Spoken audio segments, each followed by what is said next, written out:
Hop hop hop, on arrête le négatif, on arrête de se morfondre, on arrête d'être dans des bad vibes. On va ressortir et on va essayer de redevenir des meufs positives comme on a l'habitude de l'être.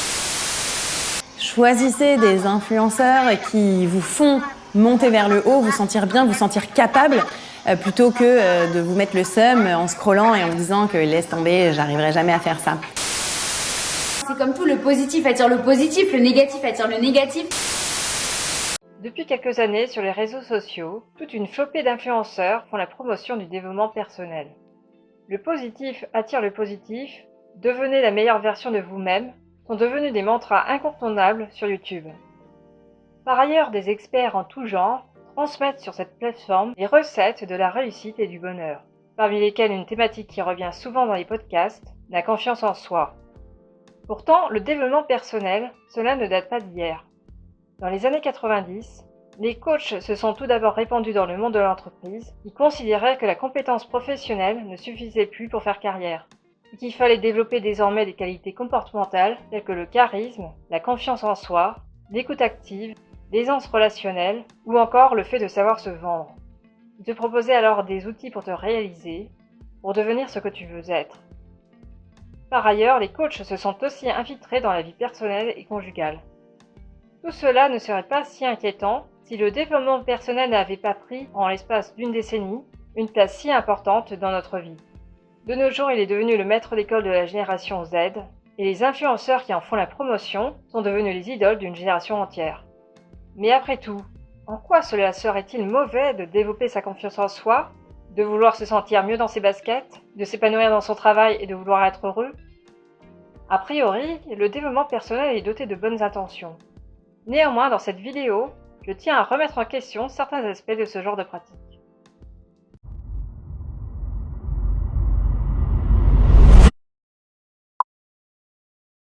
Alors voici mes arguments contre le développement personnel. Tout d'abord, on peut dire que le développement personnel repose sur de la pensée magique. Par exemple, le positif attire le positif est une croyance selon laquelle il faut garder une attitude positive pour s'attirer à soi des événements positifs. Il existe une autre croyance selon laquelle il faut ressembler à la personne que l'on veut être pour le devenir. Par exemple, une personne qui veut devenir riche et célèbre doit se mettre dans la peau de quelqu'un qui est riche et célèbre pour effectivement le devenir. Souvent, l'individu est amené à faire de l'autosuggestion pour reprogrammer sa vie, en utilisant par exemple des affirmations positives.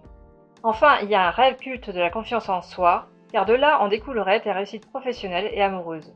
Toujours en relation avec cette idée que le positif attire le positif. On pourrait dire que tout ceci s'apparente à une forme de superstition. En fait, on n'a jamais démontré que cette technique puisse vraiment fonctionner. Elle ne repose sur aucun fondement scientifique, aucune étude sérieuse à ce sujet n'a été menée jusqu'à ce jour. De même, dans le monde de l'entreprise, il n'a jamais été prouvé que le développement personnel puisse vraiment améliorer le fonctionnement de l'entreprise, accroître l'efficacité et la productivité de ses employés et booster son chiffre d'affaires.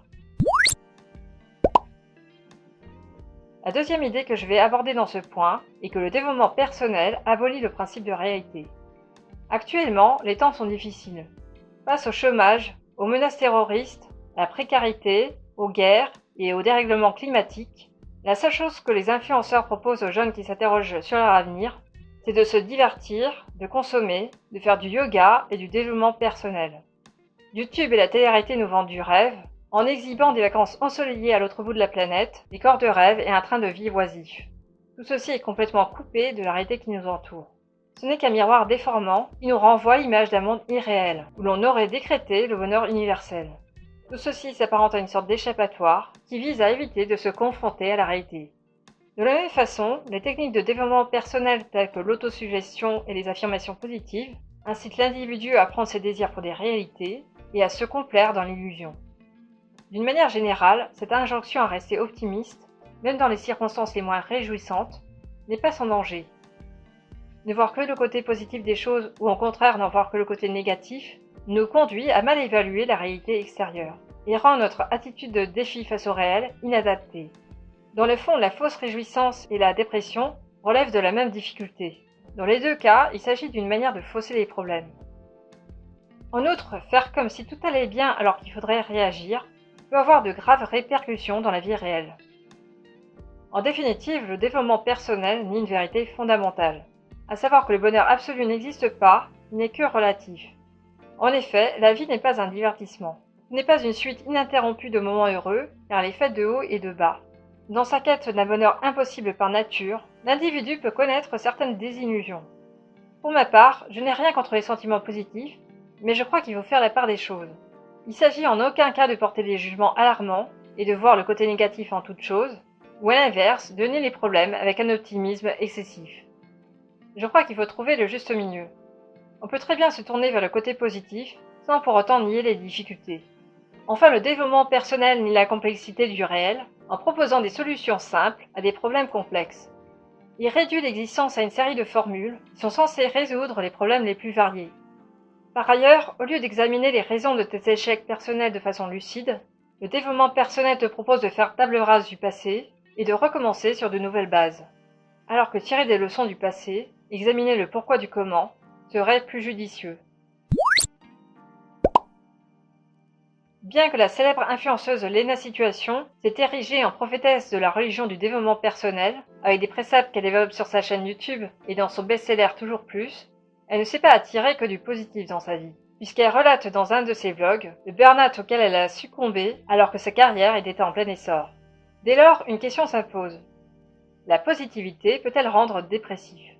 Le développement personnel nous propose entre autres des méthodes pour savoir contrôler, gérer et maîtriser ses émotions. Il en bannit toute expression spontanée dans les échanges humains, car le but est avant tout de maîtriser les réactions des autres. Or, le refoulement des émotions peut s'avérer dangereux, car il peut conduire les individus à une mauvaise gestion du stress, entraînant par là une faible résistance immunitaire face aux maladies et des troubles anxieux, ou encore un recours à l'alcool, aux drogues et aux antidépresseurs pour bloquer et éviter ces émotions perturbatrices. Je pense notamment à des émotions négatives telles que la colère et la tristesse, dont l'expression a tendance à être réprimée par la société, car susceptible de troubler l'ordre social, avec cette crainte que ça puisse amener au passage à l'acte. Ces deux émotions sont d'ailleurs souvent en relation avec le problème de l'alcoolisme. Parfois, un passé difficile peut entraver l'épanouissement personnel d'un individu. Je pense notamment à des problèmes qui remontent à l'enfance, tels que des abus sexuels ou encore des maltraitances. Dans ce cas, le développement personnel est incompatible avec une démarche thérapeutique sérieuse. Car à l'inverse du psychanalyste, le coach ne cherche pas à comprendre le passé d'un individu afin de le soigner. Ce qui l'intéresse, c'est uniquement son présent et son avenir. Enfin, dans le cas de maladies mentales telles que le trouble bipolaire et la schizophrénie, le développement personnel peut avoir des conséquences désastreuses. En effet, ce mode de pensée considère que tes échecs sont dus en fait à des croyances limitantes, et proclame à la place que tes possibilités sont illimitées. Autrement dit, quand tu veux, tu peux. En quelque sorte, cela incite l'individu à surestimer ses capacités et à entretenir, dans le pire des cas, un délire de grandeur. À ce propos, la mégalomanie a été diagnostiquée par les psychiatres comme étant un trouble mental assez grave. Certains patients atteints de cette maladie peuvent par exemple se prendre pour Jésus-Christ ou pour un illustre descendant de la monarchie française. Or, les individus qui sont atteints de troubles bipolaires et de schizophrénie sont plus enclins à développer ce genre de pathologie. C'est pour cette raison que le développement personnel peut être néfaste à la santé de ces personnes. Cette fois-ci, je vais te parler du cas du suicide dans les entreprises. C'est à partir des années 2000, lorsque s'est déclenchée une vague de suicides chez Renault et Peugeot Citroën, que les pratiques du management et du développement personnel au sein de l'entreprise ont suscité des débats et des remises en question dans l'opinion publique. Au XIXe siècle, le sociologue Émile Durkheim invente le concept d'anomie, dont l'étymologie signifie absence de loi, ou encore absence de structure ou d'ordre. Par extension, il signifie la disparition des valeurs communes à un groupe. Dans son ouvrage Le suicide, l'auteur établit un lien entre ce phénomène et celui du suicide sur les lieux de travail. La cause en est que l'anomie isole les individus et encourage les comportements de prédation au détriment de la solidarité. Dans les années 80, Gilles Lipovetsky, dans son ouvrage L'ère du vide, dissèque la société de consommation qui nous martèle d'injonctions à devenir nous-mêmes, à façonner notre propre vie et à nous épanouir en se faisant du bien, au détriment des relations sociales et des préoccupations collectives. De par sa volonté d'émancipation des contraintes collectives, en vertu de la réalisation de soi, le développement personnel s'inscrit dans cette même logique. Comme il tend à rendre les individus narcissiques, égoïstes et individualistes, il contribue à atomiser la société et à davantage isoler les individus. Par ailleurs, le but d'un coach, étant de libérer l'individu de tout ce qui s'oppose à la pleine réalisation de soi, il en découle une perte du sentiment des limites de la condition humaine. En conséquence, l'absence du sens du tragique peut mener l'individu au suicide. Dans son ouvrage Extension du domaine de la manipulation, Michela Marzano assimile le développement personnel dans les entreprises à une nouvelle forme d'esclavage des salariés, qui sont désormais obligés de se dévouer corps et âme à leur travail. Elle fait notamment allusion à l'ouvrage du discours de la servitude volontaire d'Étienne de la Boétie, quand elle explique que dorénavant, on demande aux salariés de s'investir émotionnellement, de faire preuve d'enthousiasme, d'initiative, de savoir prendre des risques et de surtout s'épanouir personnellement. Cela signifie que les salariés doivent se réjouir de leur état de servitude. L'autre grande idée développée dans ce bouquin est que le développement personnel dans les entreprises tend à abolir les limites entre les sphères du privé et du public. Elle rejoint tout à fait Michel Foucault quand elle fait état d'une intrusion du professionnel dans la vie intime des travailleurs. Comme on les incite à s'identifier totalement à leur travail, il s'opère alors une réelle confusion entre l'être et le faire. Dans ma vidéo sur les livres anarchistes, je t'avais parlé de Surveiller et punir de Michel Foucault. Ce philosophe décrivait la prison comme étant une entreprise de culpabilisation qui vise à façonner les consciences individuelles à travers un regard tout-puissant. Eh bien, c'est exactement ce qui se produit quand le développement personnel attribue l'entière responsabilité au salarié quant à ses réussites personnelles et son bonheur.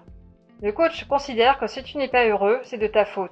Sous-entendu que tu n'as pas suivi à la lettre ses préceptes. En cas de licenciement, le salarié peut en venir à éprouver des sentiments de culpabilité. Cela est d'autant plus vrai que le culte de la réussite personnelle est érigé en tant que nouvelle norme. Voilà, j'espère que cette vidéo t'a plu. Mets-moi un pouce bleu et abonne-toi à ma chaîne afin de ne rien manquer de mes prochaines vidéos. Je te dis à bientôt.